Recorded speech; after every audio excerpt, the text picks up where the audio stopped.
We are the children. We are the children. We are all the children. We are the children of the sun, protectors of everyone. We shoot light with our guns, and we also like to have some fun. It brings me great pleasure to announce our newest recruit to the Children of the Sun, Illari!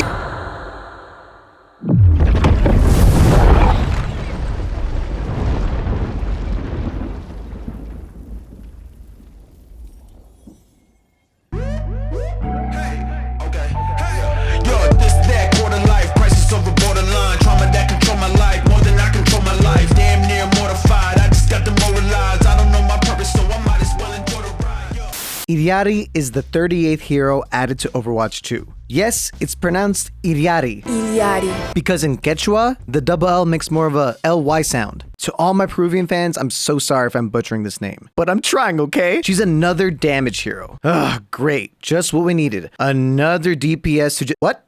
She's a support? Really? Oh.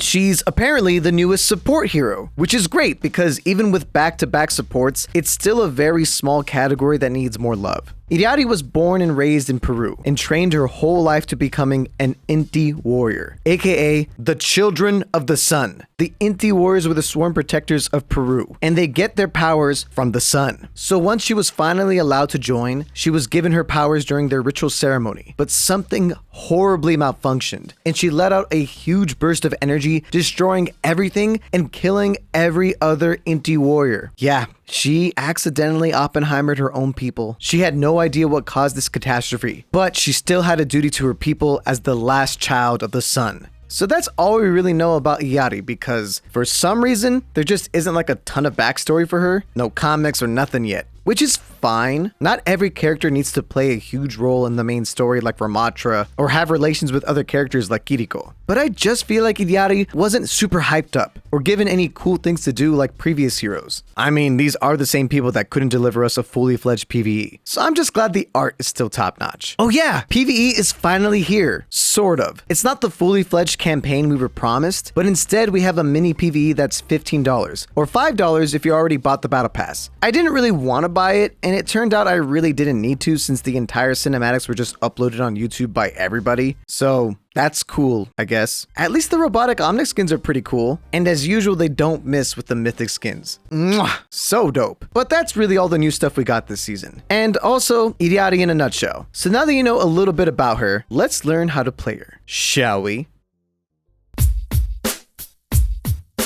Illari's weapon is her solar rifle. This huge railgun does minimum 25 damage and maximum 75 damage. To achieve maximum damage, you just have to let this solar meter charge up.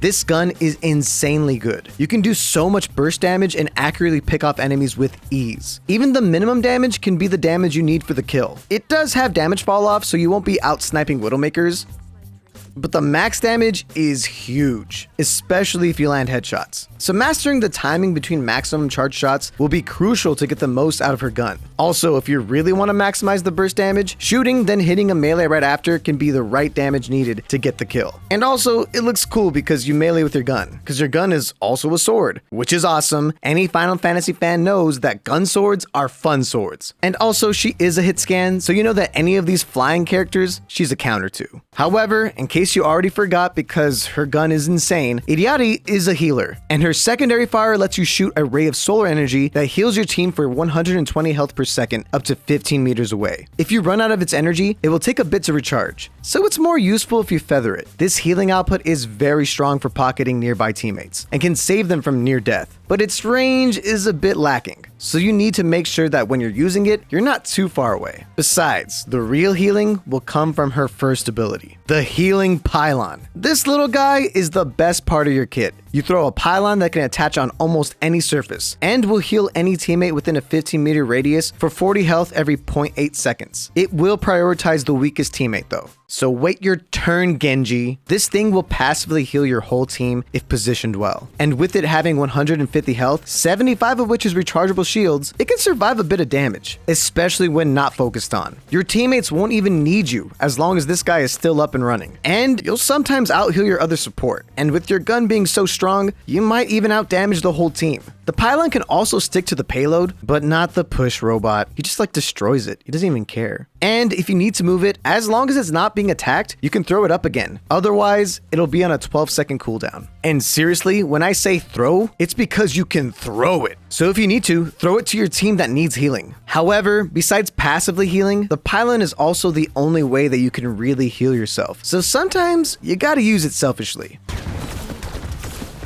Are you alive? Holy shit. Her next ability is Outburst. You get a quick burst of movement up to 7 meters upward or 13 meters horizontally. This will also boop enemies in an 8-meter radius and do 10 whole damage. It's not a huge boop, but you can sometimes knock enemies off the map. This movement is the best get off me button. Enemies will be knocked back and you'll fly away towards your team or your pylon and live to fight another day. The movement is great for jumping to the high ground, although not all high grounds are attainable, and it's also a way for you to jump across to areas that most heroes can't. It can save you from enemy abilities and even enemy ultimates, making your survivability super high. And while the 10 damage might not seem like a lot, every now and then, it will secure a kill on a weaker enemy. It's goofy as hell. Her ultimate is Captive Sun. When you cast the ultimate, you immediately fly up. And during that time, you have one shot, one opportunity. And anyone hit by it will take 50 damage and be sunstruck, which makes enemies 40% slower for 7 seconds. Enemies that are sunstruck will explode if they're hit for 90 damage. And that explosion will do another 120 damage. That's a lot of damage. I thought she was a support, what? This ultimate is so insanely strong. It's not even that hard to land on multiple enemies. And as long as your team keeps fighting, they'll explode and you'll get all these explosion kills on the kill feed. Just know that while you're in the air, you're pretty vulnerable. So make sure that you move around in the air a ton. And just landing the ultimate isn't enough. You gotta keep shooting to make sure they explode. Also, in case you're wondering what she says when she uses her ultimate, she says, Inti Yoximon, which translates to the sun is rising. But my friends and I can't stop hearing her say, John Stamos! It's ridiculous. Everywhere you look. There's a high hand to hold on to. When you're lost out there and you're all alone, somebody's waiting to carry you home. Everywhere you look. As the second to last child of the sun, I know a thing or two about Illari. So listen to these pro tips. Number 1, Illari's ultimate is super strong, but it's Overwatch. Everything is strong. A ton of characters can counter it. So let's talk about the ones you need to watch out for. D.Va can suck the ultimate. Sigma can suck the ultimate. And for some reason, Orisa's Javelin can block the ultimate. Genji can deflect the ultimate. Zarya's Bubble can remove the Sunstruck effect. Kiriko's Suzu can remove the Sunstruck effect. Sombra's Teleport can also cleanse the Sunstruck effect. Reaper can fade out of the Sunstruck effect, and Moira can fade out of the Sunstruck effect. Zenyatta's ultimate will also remove the effect from himself. So watch out for these abilities, then once you're ready, let it rip. Number 2, Illari pairs well with heroes who can combo off with her ultimate, like Zarya, since her Graviton Surge makes sure that all the enemies are sunstruck. But even just nano boosting Illari will make her a killing machine, because her gun does hella damage.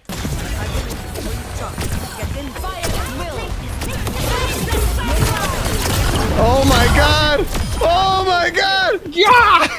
Number 3, be sneaky with the pylon. Put it in weird nooks and crannies. That is such a lame spot. I love it. Once the enemy figures out where it is, don't put it in the same spot. Get creative. It's like you're playing a prop hunt minigame in the middle of the match. Number 4, your ultimate lets you fly. If you're about to get booped off a map and you have your ultimate, you can save yourself from being booped. Seriously, I know this may seem like it won't happen that often, but everything in this game wants to boop you. So be glad and don't forget that you can fly.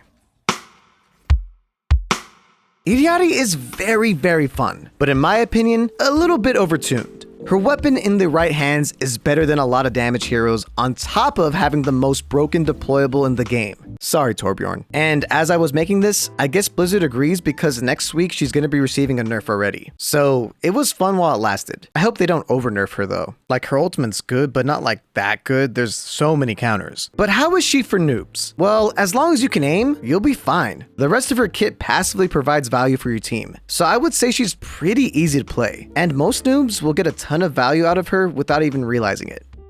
But what do you think? Do you think the nerfs were justified or unwarranted? Do you think she's easy to play or hard to play? Let me know in the comments down below. Also, let me know which hero you want me to do next, since there's still like 20 heroes I haven't ever made a For Noobs on, and I still think a lot of them would be fun to discuss. Okay guys, I gotta go. Peru's in shambles, so I'll catch you later. Ya noob.